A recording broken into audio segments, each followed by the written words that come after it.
I found these dinosaurs for 50 cents at a garage sale a while back, and these are exactly like ones I had as a kid. I know I had this hollow Stegosaurus, and I thought it'd be fun to repaint it more as an art toy. So the first thing I need to do is clean him up. So I'm just using some hot water and some dish soap. Once he's cleaned up, I'm gonna go ahead and clean off like the extra plastic from the mold. These things are not high production value, high manufacturing value. I don't know what you want to call it. The sculpts are really good, but they're hollow and they're kind of cheaply made. So I'm gonna clean him up, re-glue on this dorsal plate that fell off.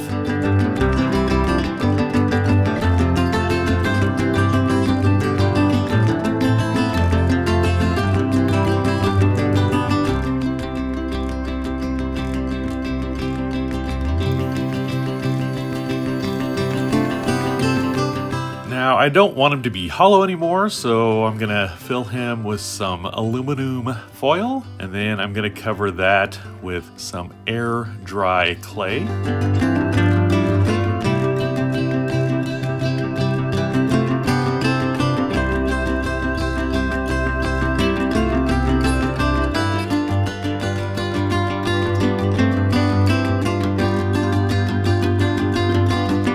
I just want to kind of sculpt his inside of his legs and his belly, and then I'm going to go ahead and sculpt his tongue. His mouth was open, but there was no detail in there because it was completely hollow like the rest of him. So I want to fill that in, and then I want to add some detail to his underside, which probably won't be visible when I'm done with him, but I still want it there in case, you know, so he seems more complete.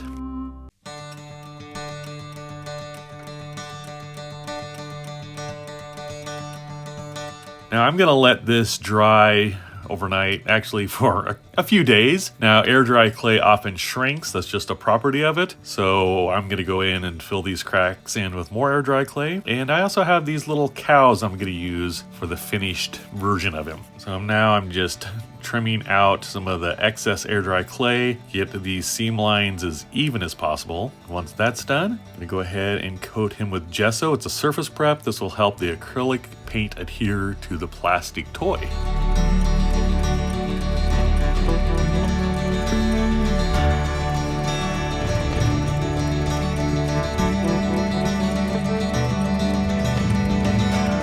Now once the gesso is dry, I'm going to go ahead and give this guy a base coat of black acrylic paint. That's wait, I'm kidding. I'm going to do the base first. I'm going to give the base a base coat of black acrylic paint. I got ahead of myself, and it happens because I don't remember what order I did everything.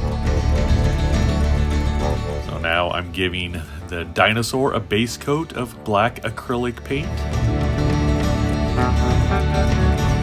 And I'm not going for realistic with this guy. The only reason why I'm painting him is because I want to bring out the details. I think these dinosaurs have really cool details, lots of detail in the sculpt, and I want that to pop out. So I had this blue acrylic paint. I really like it, so that's what I'm using for him.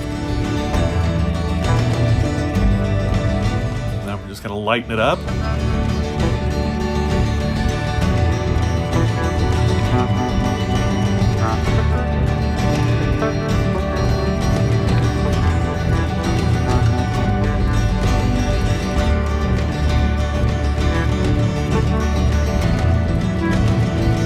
Want almost a gradient effect to him where it goes lighter to darker.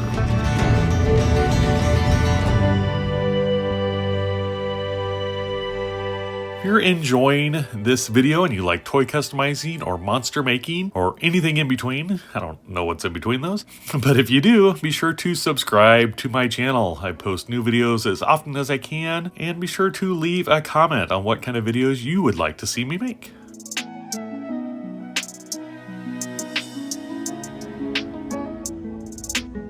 Now that I'm happy with the dino, I'm going to let him dry, and I'm going to give the base top part a coat of dark green. I'm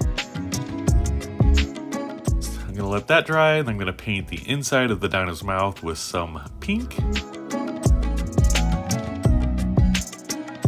I'm going to use yellow over the eyes, teeth, toes and the little spikes on the back of his tail. This took several coats of the yellow because the yellow's not opaque enough to cover up the darker colors underneath, but after a few coats I was pretty happy with it. And I'm not going for perfection here. I was just more thinking if this toy was manufactured at a higher level where it had, you know, it wasn't hollow and had some paint details to it, I thought that would, you know, make for a more cooler display piece. I finished up the painting with some white.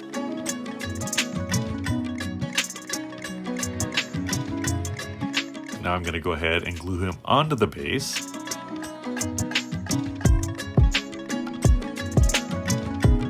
And I gave you a quick glimpse of those cows earlier. Well, here I have a bunch of them. I bought them from another project I never did, but I thought it would be fun to show kind of a outrageous scale for this guy to make him even bigger than what he would have been. So I'm gonna put a few of those on the base. I just wanted to kind of place them. I didn't want too many, but I didn't want the base to look too empty either. So now I'm just using some glue, and I changed my camera angle to make this video more interesting, but my right hand is blocking what I'm doing. So maybe I need to do it over the other shoulder. All right, they're all glued on. You can see they won't fall off. Now I'm gonna add some grass. So this is just that, you know, you can get this at a craft store.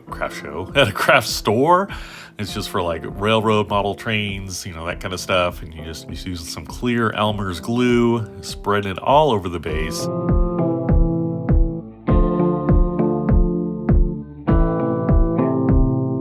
And then I'm gonna go ahead and sprinkle on my little turf. Now, I did have some issues getting this in here. I knew I was going to have some issues underneath the dinosaur and the cows, but I thought this would be better because I didn't want to glue the feet onto the grass because I didn't think it would stay. But I think what I should have done is maybe done the whole base and then scraped off where I was going to glue it because it was really hard to get everything covered.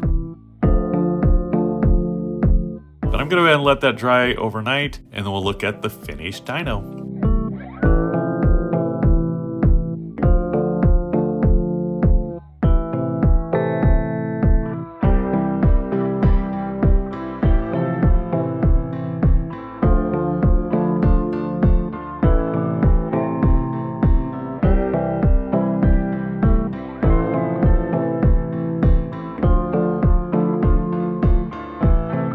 This was an extremely fun piece to do. It's nice to have another one of these. Like I said, this isn't my childhood one, but it's nice to have one that is the same, but then I could add my artistic touch to it to make it a more fun display piece that'll live in my art room. All right, well, I hope you enjoyed today's video. If you did, be sure to check out some of my other content, and again, be sure to subscribe. All right, well, thanks for watching, and remember, never stop creating. Bye.